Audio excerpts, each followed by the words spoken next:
In 1994, a woman sat in an Edinburgh cafe with a sleeping baby beside her and wrote by hand because she couldn't afford a typewriter. She was clinically depressed. She was on maximum state welfare. Her mother had just died. Her marriage had collapsed.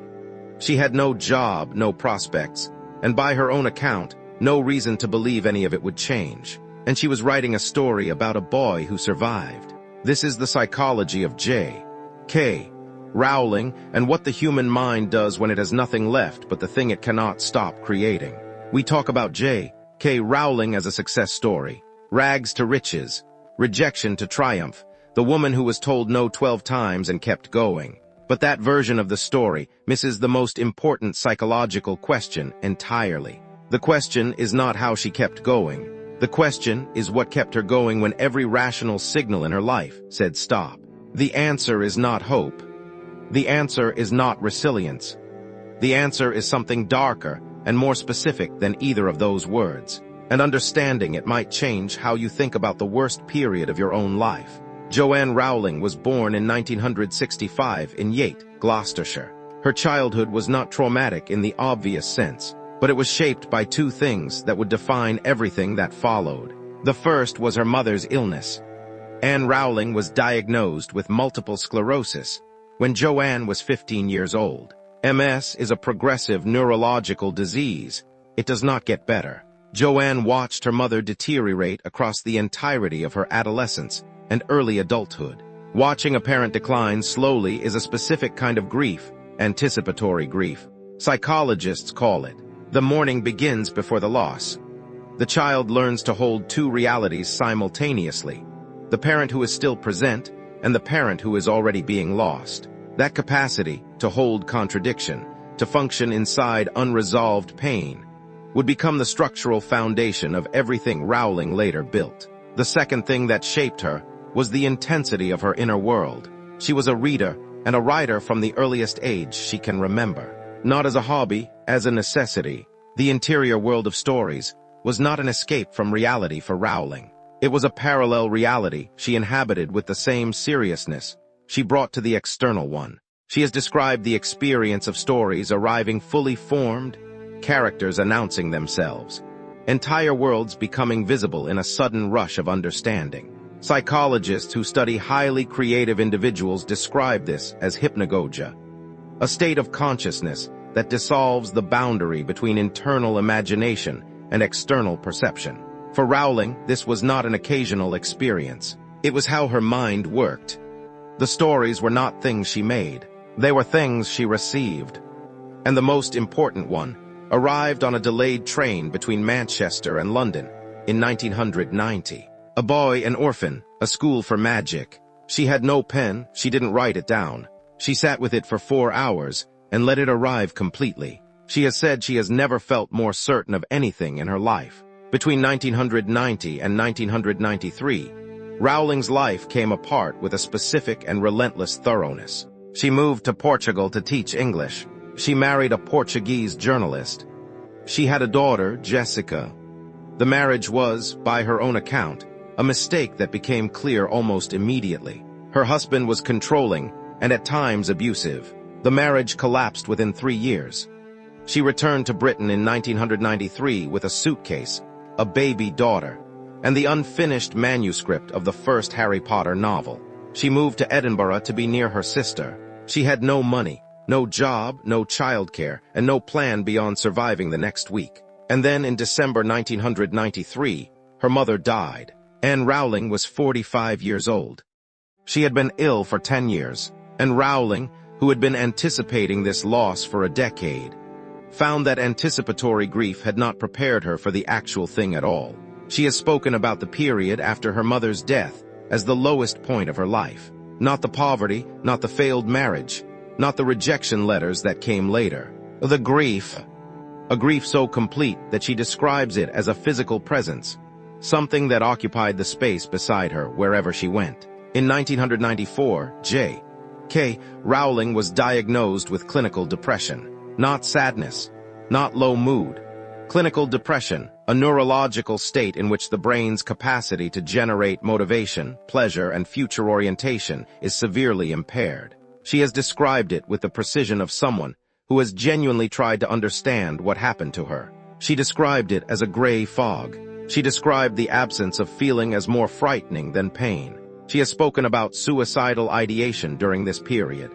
Thoughts of ending her life that she experienced as intrusive rather than chosen, arriving without invitation into a mind that was struggling to find reasons to stay. Here is what the neuroscience of depression tells us about this state.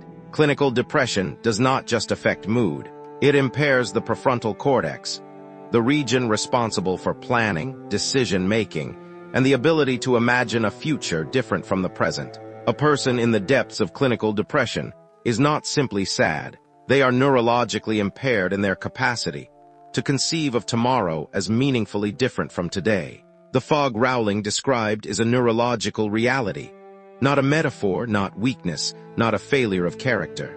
It is what the brain looks like when its forward orientation systems have shut down. And in this state, clinically depressed, grieving, broke, alone with an infant, she kept writing. Not every day, not productively, not with any certainty that it would lead anywhere. She wrote in cafes because the flat was too cold and too silent, and walking to a cafe with Jessica asleep in the pram was something she could make herself do when almost nothing else was. She wrote by hand because she couldn't afford a typewriter or a computer. She wrote because stopping felt more impossible than continuing.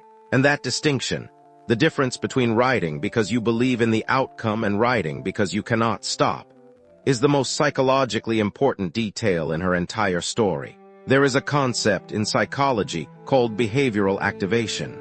It is one of the most evidence-based treatments for depression. The principle is this.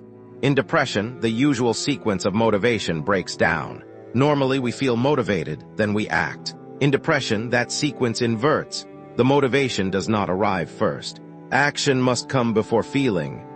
You move toward the thing, and the feeling, if it comes, follows the movement rather than preceding it. Rowling, without a therapist or a framework, was practicing behavioral activation in a cafe in Edinburgh. She was moving toward the manuscript, not because she felt like it, because the movement itself was the only thing keeping her connected to a version of herself that had a future. The Harry Potter manuscript was completed in 1995. She typed it herself on a second-hand typewriter. She submitted it to 12 literary agents. 12 rejected it. The 13th, Christopher Little, agreed to represent it. Bloomsbury accepted it for publication in 1997. The advance was £1,500. Her editor told her she should get a day job because children's books didn't make money. Here is the psychological significance of the rejection, letters that most retellings miss. Rowling was not a person who received 12 rejection letters and kept going through sheer force of will. She was a person who received 12 rejection letters while clinically depressed, grieving, and financially desperate. The standard motivational framing, she persisted, therefore she succeeded, inverts the actual causality. She did not persist because she was strong. She persisted because the writing was the one activity that connected her to something real in herself, when everything else had become unreachable. The manuscript was not a career strategy. It was a lifeline.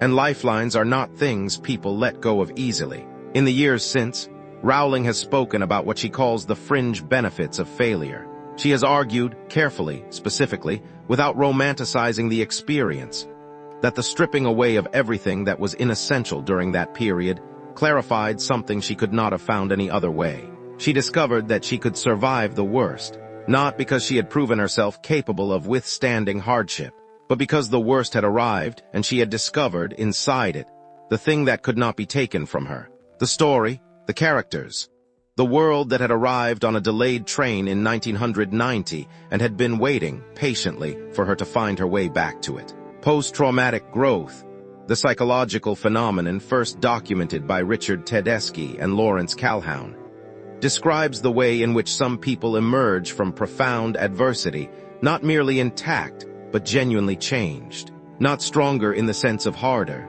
stronger in the sense of clearer, knowing with a precision that comfort never produces, exactly what matters and exactly what does not. Rowling emerged from that Edinburgh flat knowing what mattered. She had known it since a delayed train in 1990. The depression and the grief and the poverty had simply removed everything that had been obscuring it. Here is what Rowling did with the darkness. She put it in the books. The Dementors, the creatures in Harry Potter that drain hope and happiness from anyone they approach, that force their victims to relive their worst memories, are her direct psychological translation of clinical depression. She has confirmed this explicitly. She created them to show children what depression actually feels like from the inside. Not sadness, the absence of feeling, the gray fog made visible, the thing that approaches and takes the light, and the defense against them, the Patronus charm, the summoning of a powerful happy memory to drive the darkness back, is not a fantasy mechanism. It is a description of what actually works in the treatment of depression, the deliberate, effortful activation of positive memory to counteract the neural pull of depressive rumination. Rowling did not just survive her depression. She encoded it into a story that has helped millions of children understand their own darkness before they had the words for it. That is post-traumatic growth at its most complete, the wound becoming not just survivable but useful. Useful to others, useful to the world, useful in a way that the unbroken version of the same person could never have accessed. Now here is the question this story is actually asking. Not about Rowling, about you. You have a gray fog of your own. Everyone does. The question is not whether you have experienced the kind of loss that strips everything away. The question is what was left when the stripping happened. What was the thing you kept returning to, not because you believed in it, not because you felt motivated, but because stopping felt more impossible than continuing. That thing, that specific, stubborn, irrational, unkillable thing, that is not a hobby. That is not a coping mechanism. That is the most accurate information you have about who you actually are. Rowling found it in an Edinburgh cafe with a sleeping baby beside her, and no reason to believe any of it would matter. The gray fog was real. The cold was real. The grief was real. And underneath all of it, waiting, as it had been waiting since a train in 1990, the story was real too. More real than any of the things trying to extinguish it. The question is what is waiting underneath yours?